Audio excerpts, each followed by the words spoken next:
Bonsoir à toutes et à tous, soyez les bienvenus sur Monaco Info. Au sommaire ce soir, clap de fin pour la Monte Carlo Fashion Week. Entre défilés et awards récompensant les créateurs responsables, la 14e édition a tenu toutes ses promesses. Nous y reviendrons à travers différents reportages. Avec plus de 235 véhicules exposés, le prochain Top Marque s'annonce exceptionnel. À quelques semaines de l'ouverture, les organisateurs ont affiché leurs ambitions. C'est historique pour le territoire. L'aéroport de Nice a inauguré en présence du prince Albert II l'extension de son terminal 2 d'une surface de 23 000 m². Il permet d'augmenter de 30% l'espace accessible aux passagers. Vous entendrez dans un instant le président du directoire des aéroports Nice-Côte d'Azur, Franck Goldnadel. Et puis du tarmac, nous nous envolerons avec Elière. La compagnie monégasque propose des vols d'hélicoptères aux visiteurs. Une de nos équipes a testé et approuvé ces 10 minutes sensationnelles. Mais d'abord, quelques mots de football. Monaco recevait cet après-midi Auxerre pour le compte de la 30e journée de Ligue 1. La rencontre s'est soldée par un nul, 2-2. Des regrets donc pour les Rouges et Blancs qui ratent l'occasion de revenir à hauteur de l'OM dans la course à la Ligue des Champions. Menés de 2 buts à la pause, les hommes de Sébastien Bocconioli ont tout de même eu les ressources pour égaliser ce dimanche alors que le club fêtait les 50 ans de son centre de formation. Nous reviendrons en détail sur les célébrations de la Diagonale dans le journal de demain. Parlons mode. La principauté a vécu cette semaine au rythme de la Monte Carlo Fashion Week qui s'est clôturée au Grimaldi Forum par la Fashion Awards Ceremony, un événement qui rassemble tous les acteurs de la mode d'ici ou d'ailleurs et qui récompense les initiatives en termes de durabilité dans ce secteur dont l'image, vous le savez, est controversée. Retour avec Théo Schumer et Julien Logier. Organisée par la Chambre monégasque de la mode, la Monte Carlo Fashion Week conclut son édition depuis 2015 par sa cérémonie de remise de prix. L'idée est de mettre à l'honneur les personnalités qui se sont démarquées par leur originalité stylistique et plus encore. Autre chose que nous faisons, c'est de faire venir des talents à Monaco et de les faire installer. Disons, c'est l'attractivité de Monaco. Et là, par exemple, mercredi, nous avons eu au Yacht Club de Monaco un grand défilé de la maison Jenny, que c'est la 3e fois qu'il vient. Et maintenant, ils installe une boutique ici et ils vont s'installer ici. Hormis les récompenses comme le prix Héritage, remis en hommage au styliste Giorgio Armani, décédé l'année dernière, d'autres sont remises à des personnalités qui s'engagent pour une mode plus durable. Mode et durabilité, 2 mots que l'on entend rarement dans la même phrase, sauf à Monaco, où la Fashion Week consacre des conférences et tables rondes sur le sujet. Ce soir, c'est la présidente de Gucci qui est honorée pour son engagement par le prix Positive Change. Positive change for a leader in the luxury industry and the fashion industry means being able to foster creativity. That is the most important thing that makes luxury different from everything else. La Monte Carlo Fashion Week aura donc prouvé cette année encore que le secteur de la mode vit pleinement à l'heure de son époque et qu'il n'a pas fini de faire parler, mais du bon côté.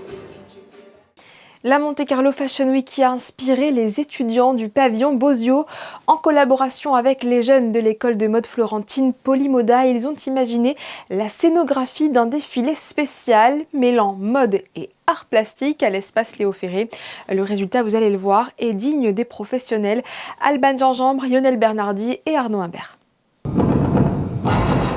Ambiance magnétique pour ce défilé circulaire qui offre au public un spectacle immersif, une boucle sans fin qui relie mode et scénographie. Mais avant d'en arriver à un défilé bien ficelé, place aux répétitions. Mise en scène, lumière, son, le moindre détail est anticipé. Donc là, on le fait pour de vrai. Il y a du public. Le timing, le temps est tellement serré. On a 2 jours pour tout installer et ensuite 2 jours et demi pour faire toute la mise en scène avec les modèles. Dans les coulisses, les modèles se préparent à rentrer dans leur rôle pour coller avec les choix artistiques. En entendant plutôt l'ambiance, la musique et tout, on a déjà, on va dire, on rentre peut-être dans un petit personnage assez froid, distant, en fonction de la musique qu'on entend, des sons qu'on va nous proposer pendant le défilé. C'est la première fois que pendant un défilé, je dois déplacer des objets. Au total, 8 stylistes exposent 3 créations vestimentaires. We're here to show it in a different context than we would usually show with a little more scenography, which is super exciting. We don't often get to kind of explore that side of things. We're usually in the fashion world specifically, so it's really exciting. Le défilé aura permis aux étudiants du pavillon Bozio et de Polymoda de croiser leur savoir-faire pour mettre en pratique leur apprentissage. Et le grand final avait lieu hier avec une série de défilés au Grimaldi Forum, mettant en vedette des griffes internationales telles que Twinset. La marque italienne de prêt-à-porter féminin a dévoilé sa nouvelle collection conçue spécialement pour la Côte d'Azur. Nous quittons l'univers de la haute couture pour celui de la haute performance. Le salon Top Marque arrive début mai. Il y a quelques jours, à l'Atrium du Casino de Monte-Carlo, son directeur a présenté la prochaine édition et elle s'annonce comme la plus grande de l'histoire. Vanessa Dessy et Marie-Ève Bey. Il revient avec son lot de supercars, d'innovation et d'avant-première mondiale. Le salon Top Marque transforme la principauté en véritable vitrine de la performance extrême. Un rendez-vous où la démesure devient une norme. Ce sera la plus grande de l'histoire de Top Marque. Donc on rajoute un hall cette année pour les préparateurs.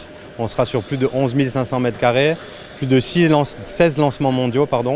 Un espace classique encore plus étoffé, une partie montre et bijoux qui a doublé d'espace, une partie moto qui double aussi d'espace. Du coup, on n'aura jamais eu autant de véhicules présents sur le salon et autant de nouveautés. Et on aura aussi un avion, on a toujours une partie accessoire où chaque année on essaie de trouver une nouveauté qui puisse fonctionner aussi. C'est chose faite parce qu'ils étaient aussi là l'année dernière, ils ont vendu des avions alors qu'on est sur un salon de voiture. Donc tout se passe correctement. Entre hypercars exclusifs, technologie futuriste et luxe assumé, Zeekr bouscule les codes avec sa 001, une silhouette de break et des performances de supercar avec plus de 550 km d'autonomie annoncée. Zeekr 001 incarne une nouvelle génération d'électriques, puissante, technologique et ambitieuse, prête à rivaliser avec des références européennes. Alors ça se prononce Zeekr, il y a un moyen mnémotechnique de s'en rappeler assez facilement. Zeekr, c'est la nouvelle marque premium du groupe Geely qui va faire chavirer vos cœurs. On est une marque qui a été créée en 2021. On est la dernière marque née du groupe Geely, qui est un groupe qui est propriétaire de Volvo, de Lotus, de Polestar, entre autres marques que vous connaissez déjà. Et donc Zeekr arrive en France et en Principauté de Monaco cette année avec 4 véhicules, dont celui-ci, la 001, avec un intérieur spécifique, 544 chevaux, une accélération de 0 à 100 en 3 secondes 8, des éléments en carbone, en fibre de carbone, de manière à correspondre à la clientèle que l'on souhaite viser, notamment ici en Principauté. Comme à chaque édition, une partie des entrées Top Marque sera reversée à l'association Monaco This is Power. Rendez-vous donc du 6 au 10 mai au Grimaldi Forum. Objectif affiché, passer de 15 à 18 millions de voyageurs. L'extension du Terminal 2 de l'aéroport Nice-Côte d'Azur a été officiellement inaugurée lundi en présence du prince Albert II. Cette nouvelle zone verra transiter chaque jour de nombreux passagers en provenance ou à destination de Monaco. En duplex depuis Nice, le président du directoire des aéroports Nice-Côte d'Azur est interviewé par Patricia Navarro. Bonsoir Franck Golnadel. Bonsoir. Au lendemain de l'inauguration hier en fin de journée de cette nouvelle zone, quel est selon vous l'impact majeur que va avoir cette extension du Terminal 2 sur la compétitivité internationale de l'aéroport de Nice? Alors cela se mesure déjà avec des chiffres de fréquentation estimés, c'est cela? Alors oui, vous avez raison, mais si je dois résumer ce que nous donne cette extension, c'est du temps. Du temps devant nous pour accueillir les passagers des prochaines années, puisque vous le savez, l'année 2025 a été une année record en matière de trafic, puisque nous avons accueilli plus de 15,2 millions de passagers, qui était le record absolu bien avant la crise Covid. Et le problème, c'est que ces 15,2 millions de passagers ont été accueillis dans des capacités qui étaient dimensionnées pour 14 millions. Donc on voit bien que pendant les périodes d'été, nous étions en sursaturation. Grâce à cette extension, on va pouvoir mieux accueillir nos clients et mieux accueillir le développement de ce trafic dans les prochaines années. Parce que les prévisions, c'est de l'ordre de 18 millions, c'est ça, possiblement ? Alors, les capacités que nous offre cette installation, c'est de porter la capacité globale de l'aéroport de 14 à 18. Donc on sait qu'on peut tenir au moins jusqu'en 2031-2032 avec nos prévisions de trafic, mais nul ne sait ce que sera réellement le trafic des prochaines années. Alors, quelles améliorations concrètes les passagers vont-ils ressentir très rapidement dans leur parcours ? D'abord de la place, puisque grâce à cette installation, nous allons disposer de places supplémentaires pour faire asseoir nos passagers, pour enregistrer nos passagers et enregistrer surtout leurs bagages de soute quand ils viennent se faire enregistrer.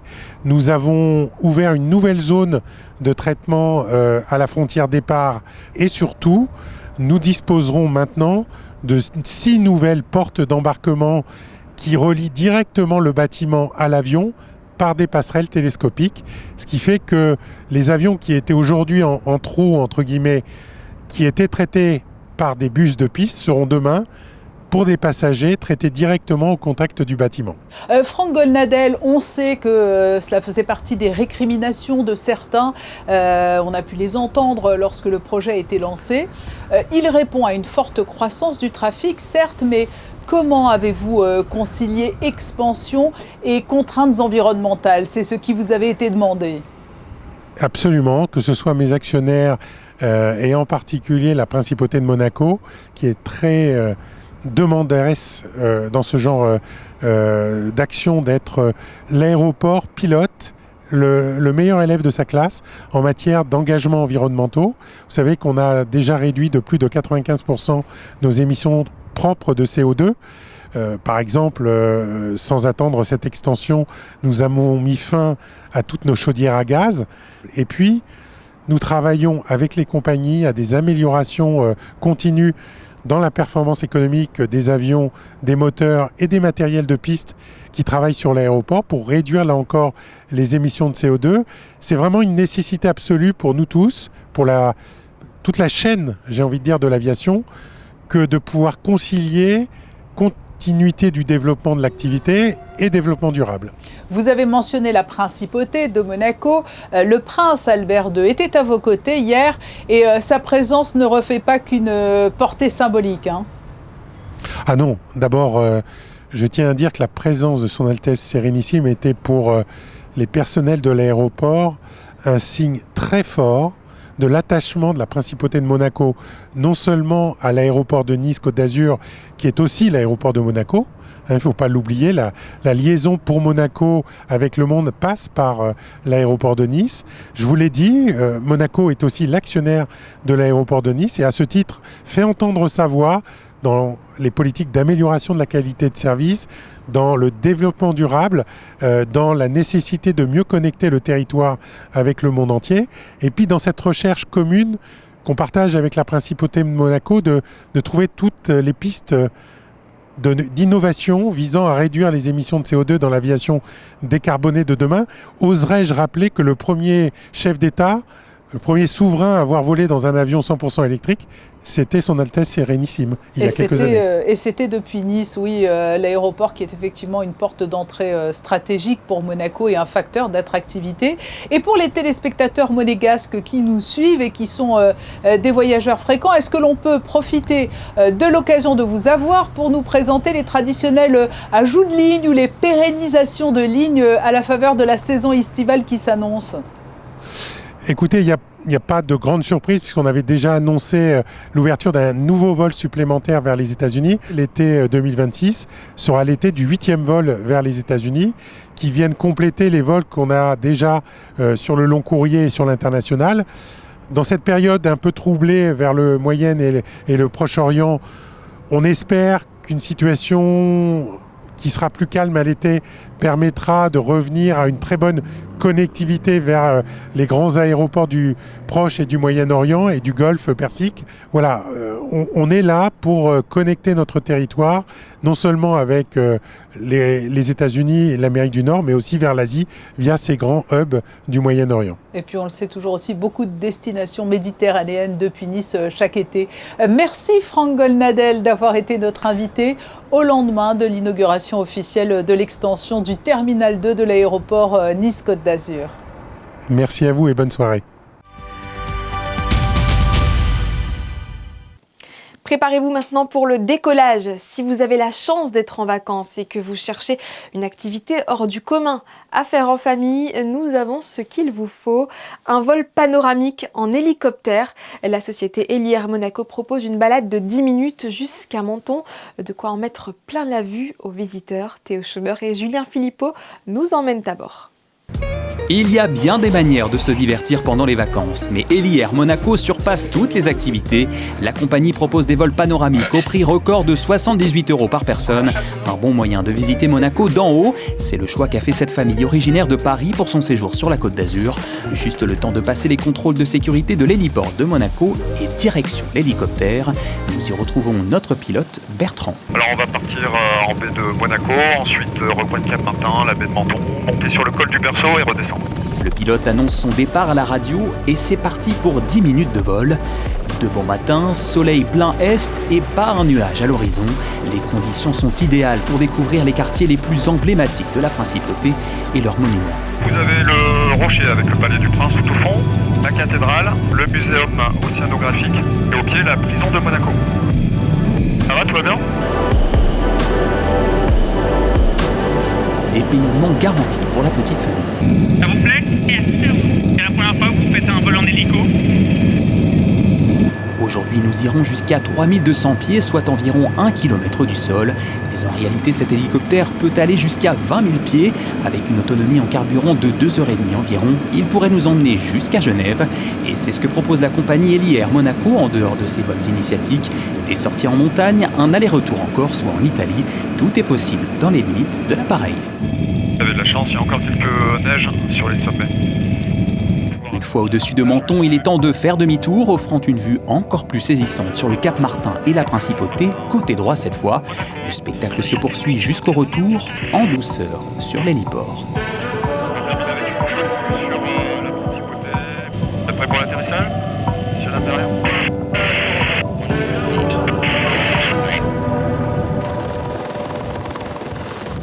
Hôtel Mike Cornet aussi, c'est pour la coupure. Dernier message radio, le pilote coupe les compteurs et c'est déjà l'heure de se quitter. Qu'est-ce qui vous a plu en vol, votre moment préféré ? J'aime bien les sensations de l'hélicoptère parce que moi j'avais jamais fait d'hélicoptère avant. Et puis voir la vue, l'eau bleue comme ça, turquoise, nous quand on vient de Paris, on n'a pas l'occasion de voir ça, quoi. Et vous, ça vous a plu ? Énormément, énormément. J'avais peur au début, mais là c'était incroyable cette vue, magnifique. 10 minutes inoubliables pour cette famille qui rentrera demain à Paris avec le plein de souvenirs et de sensations fortes. Super. Quant à Bertrand, notre pilote, il repart aussitôt pour une nouvelle boucle avec d'autres passagers qui devraient être, à leur tour, émerveillés. Un peu d'histoire à présent, l'année 2026 marque le 250e anniversaire de la Révolution américaine, révolution ayant abouti à l'indépendance des États-Unis. À cette occasion, l'Ordre de Lafayette en Principauté de Monaco a organisé la projection de Lafayette hier à la Casa di Socci. Avant de clore ce journal, quelques notes de musique avec ce concert exceptionnel donné vendredi soir à l'Auditorium Régnier 3. Daniel Lozakovic était l'invité de l'Orchestre Philharmonique de Monte-Carlo. Le jeune Suédois s'est imposé ces dernières années comme l'un des violonistes les plus demandés de sa génération. Sur la scène monégasque, le virtuose a dirigé l'orchestre tout en jouant de son instrument dans un magnifique programme Bach. José Sacré et Alexandra Paolini ont eu la chance de le rencontrer.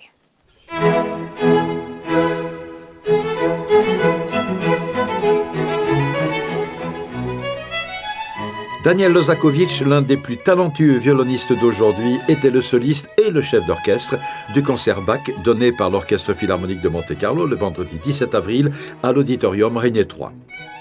It's always a great pleasure to be here and now it's play conduct. But I'm sure they know already what to do without me conducting. But it's just to give some impulses and some musical moments in that time when you perform. For me, it's a great inspiration to do both. And with such musician that gives back an energy. And it's not just you give, but they give back. And that's the greatest feelings in music.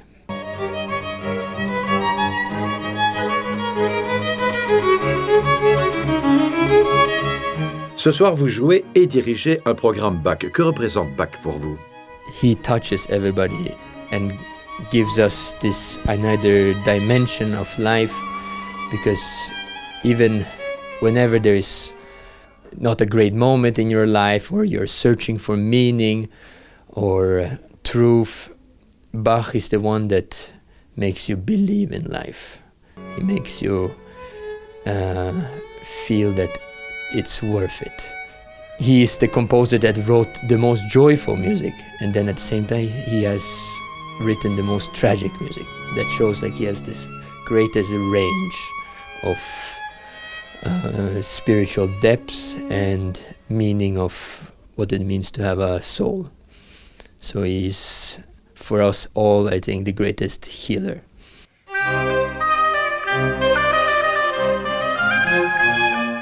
Sur la transcription pour violon du concerto pour clavecin numéro 1, vous avez invité le oboïste Mathieu Petitjean à jouer avec vous.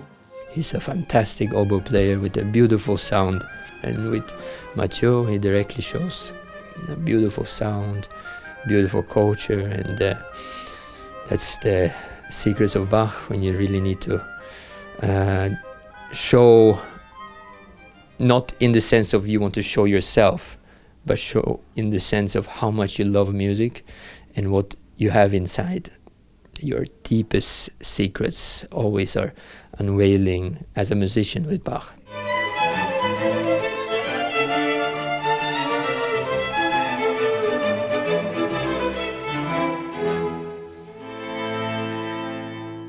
Les mélomanes qui ont longuement applaudi Daniel Lozakovich se réjouiront d'apprendre que ce génial violoniste sera à nouveau à Monaco pour donner un concert de musique de chambre. Ce sera le 15 mai prochain avec bien sûr les musiciens de l'Orchestre Philharmonique de Monte-Carlo.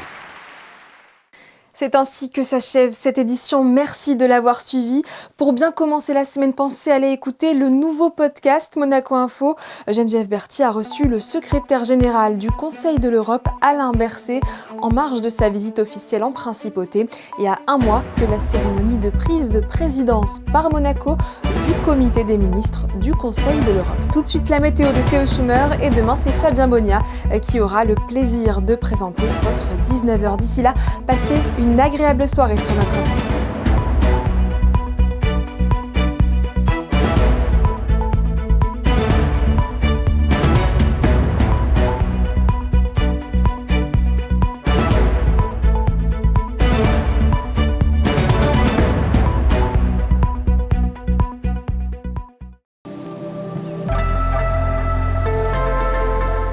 Bonsoir à tous, ravi de vous retrouver ce dimanche. La journée a été un peu couverte, mais ça va s'améliorer pour le début de la semaine. Encore quelques nuages prévus demain matin, mais qui se dégageront progressivement l'après-midi. Les conditions seront encore meilleures le lendemain. En tout cas, pas de pluie à l'horizon. Pour les températures, ça monte encore et encore. 17 degrés en matinée et 19 au plus fort de la journée. Demain, 20 avril, nous souhaiterons une excellente fête aux Audettes.